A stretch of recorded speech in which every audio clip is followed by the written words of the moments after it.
Welcome, everyone. This is the NBA on 2K Sports, coming to you live on this Saturday night. This is Kevin Harlan along with the rest of our 2K broadcast team. Steve Kerr, Clark Kellogg, and Doris Burke.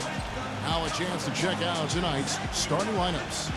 First, for the Pacers, George Hill at the 1, Paul George at the 2, and starting 7'2", one of the true giants in the game, another great big man out of Georgetown, Roy Hibbert.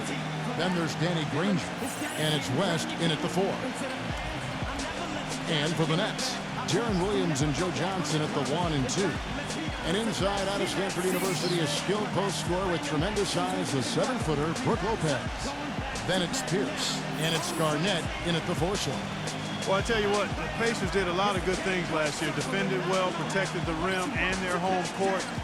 Really, the one area for improvement is probably the road record. They could get better in that area.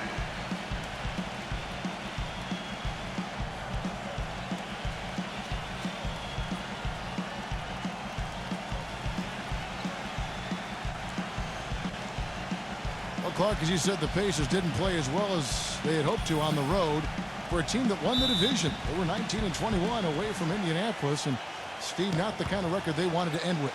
No, but if you're around 500 then you can control your home court, you're going to have a good season. And that's exactly what Indiana did. They ended up with the 3rd seed in the East, and all in all, a terrific year.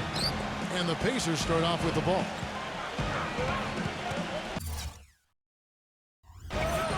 Hill kicks it to West. Indiana moving it around.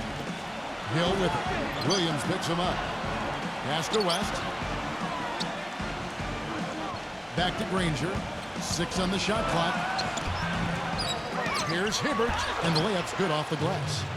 Hibbert's got the first points of the night for the Pacers. You know, Kevin, he never gives up on a play. That's what I love about him. He just is one of those guys who will bring effort and energy the entire 48 minutes. And something else you can't forget about is his shot blocking, Steve. I mean, he's an intimidator down low. And Brooklyn making a change here. Anderson's checked in.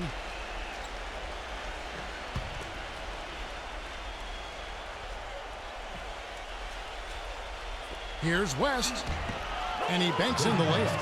Excellent communication on the inbound play there, guys. He got in a good position, and the pass was as it needed to be, on time and on target. They're going to turn it over. They couldn't get it in bounds that time.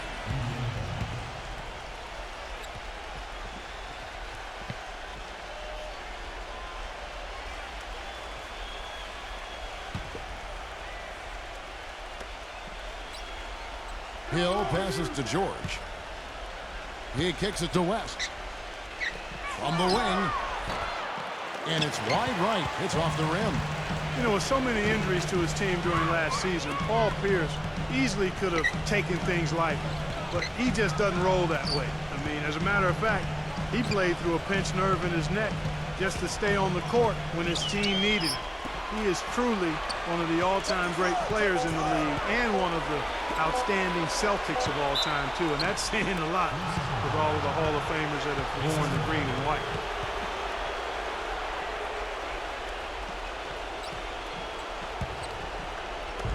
The Pacers have gone 2 for 4 from the field so far today. Well, Doris, an interesting game. Moments ago, you had a chance to talk with head coach Frank Vogel. What do you have to say? He had a lot of praise to extend Joe Johnson's way, and with each compliment, it presented a concern for his defense. He knows Joe is one of the most explosive scorers in the league and can hurt you in a lot of different ways on the floor. We'll see if he can hurt them in this one, guys. All right, Doris, thank you very much.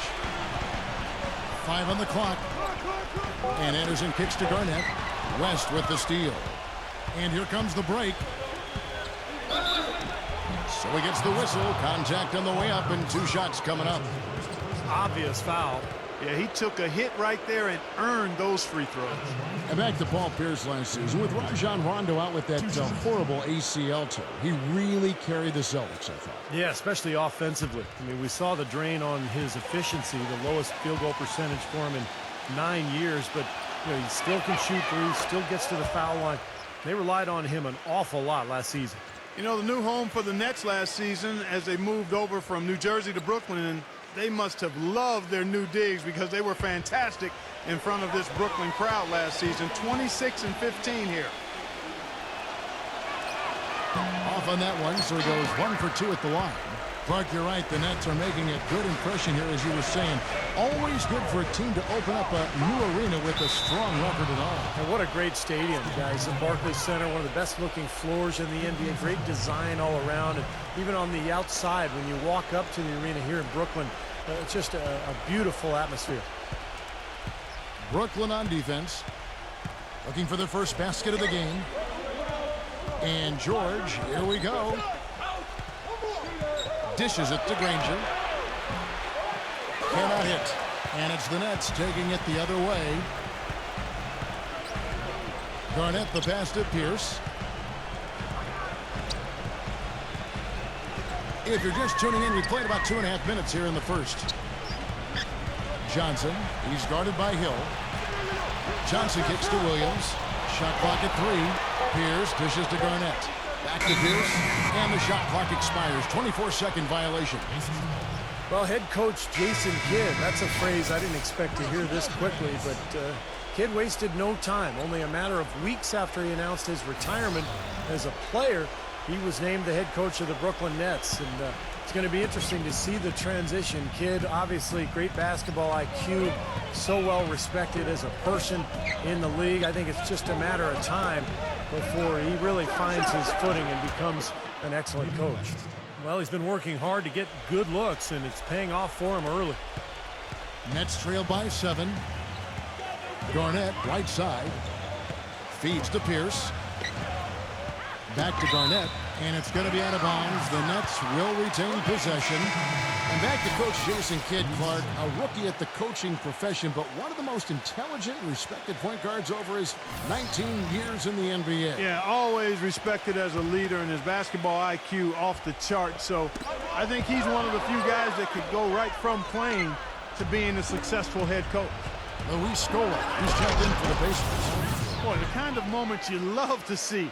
Excellent defense leading to a dunk at the other end. Clark, you got to marvel at the transition game when they've got it clicking. It's really explosive. High octane for sure. Yeah, turning defensive pressure into offensive opportunities, that's what it's all about. And the first timeout called of the game for Brooklyn. You know, the Nets certainly made a big turnaround last season, guys, going from a team that was in the lottery to a team that finished in the middle of the pack of the playoff race.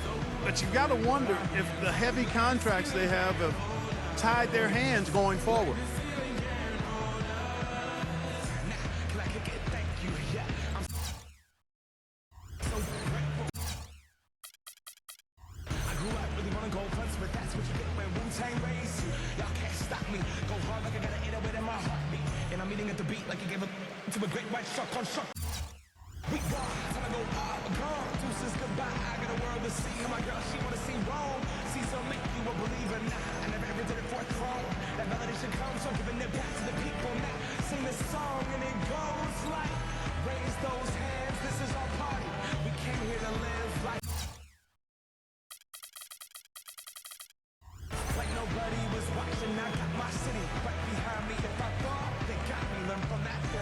And a new group out there on the floor for the Nets.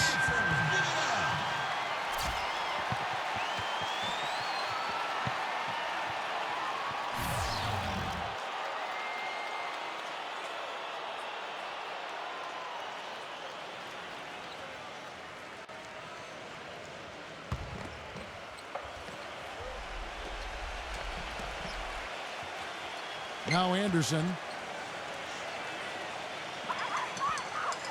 And first quarter, we're about 3.5 minutes in. And way too many mistakes here in the early going. Oh, you know, it's hard to watch because it seems like every trip down the floor, they're coughing the ball up.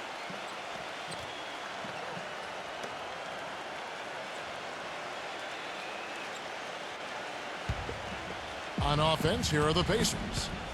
Right now, they're on a 9-0 run. Hill kicks to George. Granger. He feeds it to Scola. Back to Granger. Indiana moving it around. The pass to George. Inside to Hibbert. Watch with the steal. Here's Teletovic. Well, if you really want to make things hard on yourself, that's exactly how to do it. Turnovers on back-to-back trips down the floor. Well, they're not doing themselves any favors. The next possession needs to be a good one. They've